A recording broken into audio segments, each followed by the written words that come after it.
Okay, Doc. First, let me say that I'm a new subscriber and actually found your YouTube channel by accident. Oh, great. Great information, and the doc seems very personable. My questions are related to AI's Aromatase Inhibitor. So number one, I recently read that both grapeseed extract and nettle taking individually are a natural form of AI. What are your thoughts on this? And question number two, are all AI by prescription only, and if so, why? Thanks in advance, and please keep up the great work. So the answer to the second one's easy. Yes, in this country anyway, AIs are by prescription only. Why? I couldn't tell you. But that opens up a whole other conversation. But yeah, the main ones that I'm aware of are anastrozole and letrozole.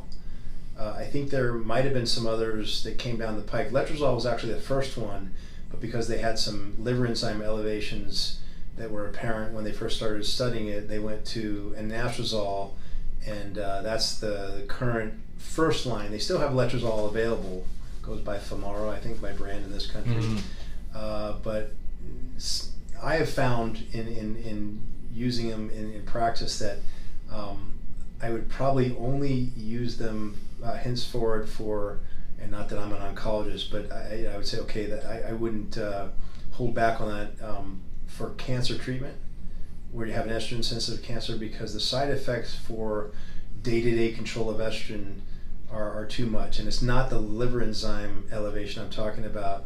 It seems to just bury the estrogen. Even if by the numbers it's not burying the estrogen, it's like using a bazooka when a 22 will work just fine. Wow. I think there's other side effects that happen through use of letrozole that I don't see with other aromatase inhibitors, and the suicide inhibitors like exemestane, you probably would throw in that same category. That is also by prescription, but those are the main ones, and that has nothing to do with the blocker, so I'm not even going to address that. But the grapeseed extract, that's a good question. Well, so is the nettle. I looked online for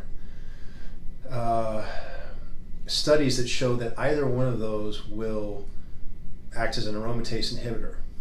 And in general, what I found was, in one case, there was one study that kept popping up in article after article. It was the same one. And again, to generalize, even with the others, they were results of tests on animals. And we can use that as a starting point, guys, but you can't use that as a go-to. We've had so many cases where, yeah, it worked great on rats and mice, but it didn't do anything in human, or the opposite, or did some damage or whatever. So that doesn't work. Or you'd find evidence for them working as aromatase inhibitors in vitro, meaning in a test tube or a dish of some sort, but not in vivo, meaning in a human being or even in an animal. Now, in the ones I found where it worked in vivo, it was looking at its effect as an aromatase inhibitor on a cancer cell, not an otherwise healthy cell. So I don't see any evidence to suggest that it might work. As a matter of fact, I think there was one study where they used grapeseed extract, and I want to say 400 milligrams all the way up to 1,200 milligrams in humans. I think it was a study of 39 people that actually lasted the study, and there was no effect. So I wouldn't use that as a go-to. Now, grapeseed extract is good for you. Nettle is good for you. Stinging nettle tends to reduce SHBG and therefore raise your free T, so that's a good thing. There's also some other good things that come with the use of nettle. I know I'm going outside the scope of the question. Grapeseed extract too. I mean, most of the guys that are I shouldn't say that, but a lot of our viewership are athletes, right? Males or females. I say guys, and we all, as athletes, probably are the biggest free radical we pitch is remember the old OH negative, the hydroxyl radical from high school chemistry.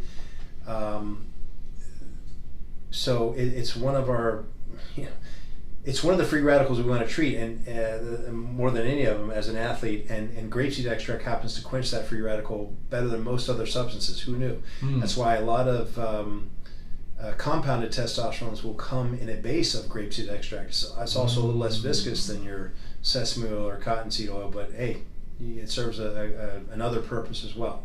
But in terms of an AI, the purpose of the question, I don't see any benefit proven just yet. Now, maybe a deeper dive into the research will bear something out differently. But anyway, in at least a shallow dive, I didn't see any evidence to suggest that it's been proven in humans to work in vivo yet. So I wouldn't count on that as your AI inhibitor at all. There you go.